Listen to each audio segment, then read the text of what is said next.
Bonsoir les auditeurs sur les actualités et des événements au Soudan.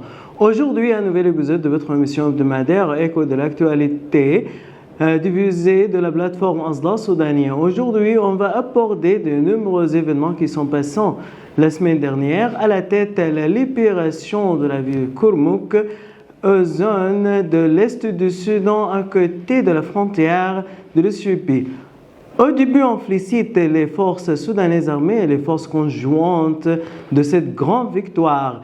Et alors, on va prendre cette grande action d'un point de vue politique et militaire. Pour le point de vue militaire, trouvons que cette grande victoire nous donne alors l'impression que les forces soudanaises armées, maintenant en bonne forme, et alors dans le chemin de libérer toutes les zones soudanaises qui sont sur le contrôle alors de la milice des forces de soutien rapide.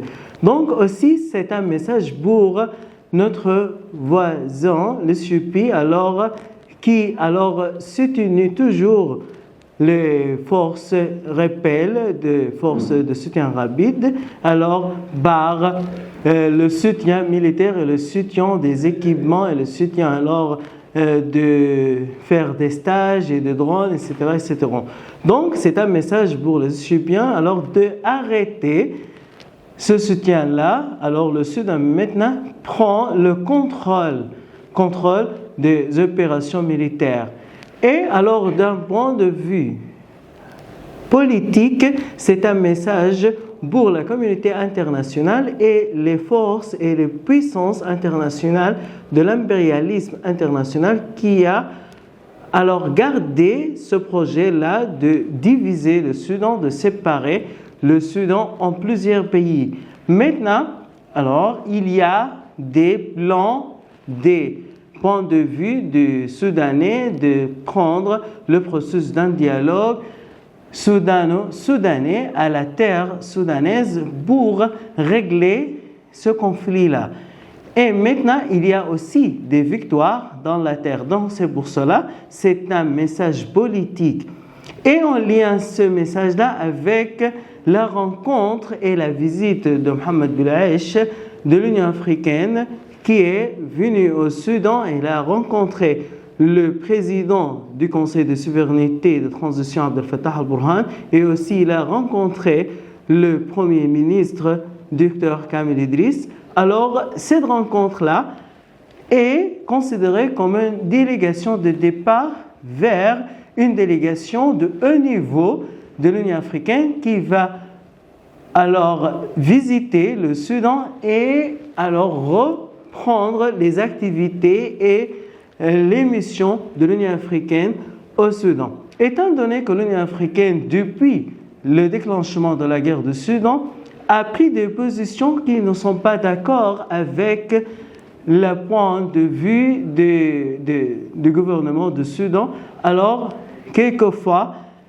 l'Union africaine a alors pris la part des forces de soutien rapide et aussi soutenu ce récit-là. Mais maintenant, c'est-à-dire quoi? C'est-à-dire que l'Union africaine a repensé sur la relation avec le Soudan, étant donné que le Soudan est un pays très important dans l'Est de l'Afrique, c'est la porte qui a ouvert le continent vers l'ouest, vers le nord et vers le sud, et aussi la zone de la mer Rouge et de la Corne africaine. Donc, c'est pour cela, trouvons que cette position-là, ce statut-là de l'Union africaine, de reprendre ses activités depuis Khartoum, nous donne quoi? Nous donne maintenant l'impuissance et alors aussi l'impression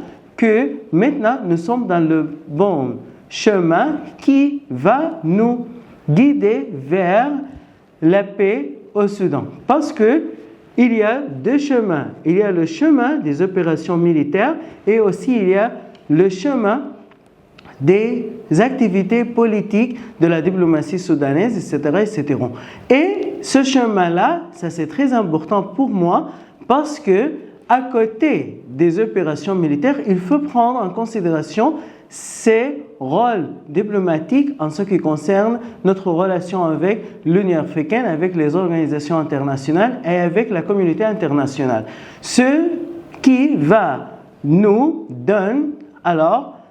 donner plutôt la force de bien présenter notre point de vue sur notre souveraineté soudanaise et aussi sur quoi? Sur notre point de vue concernant la paix globale et durable au Soudan. Maintenant alors, cette force impérialiste cherche toujours d'avoir une trêve humanitaire comme Moussaad Bolis a déclaré la semaine dernière. Mais alors, cette trêve-là, pour quel objectif? Est-ce que ça a pour l'objectif de redonner et de revivre la milice encore par le soutien militaire, le soutien des équipements, le soutien des mercenaires, etc., ou quoi?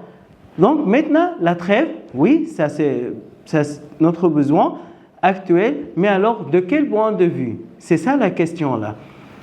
Aussi, on va aborder un point très important, c'est l'initiative de M. Malik Agar, le vice-président du Conseil de souveraineté et de transition, dans laquelle alors M. Agar a présenté, à mon avis, une feuille de route très importante dans le processus de diriger le pays et aussi de revoir, de repenser, de réfléchir sur les activités politiques au Soudan. Et, à mon avis, ce qui est très important dans cette feuille de route, dans cette initiative, c'est la relation entre le centre et la périphérie. Alors, cette relation-là, depuis longtemps, pose un problème dans les conflits soudanais, dans les conflits au Soudan, dans les conflits parmi les Soudanais. Et il faut avoir des définitions scientifiques, politiques pour ce conflit-là et aussi pour la relation entre le centre et les autres régions. Maintenant, le Soudan est tout le Soudan en situation de faiblesse, de mal développement, de mal direction, etc., etc.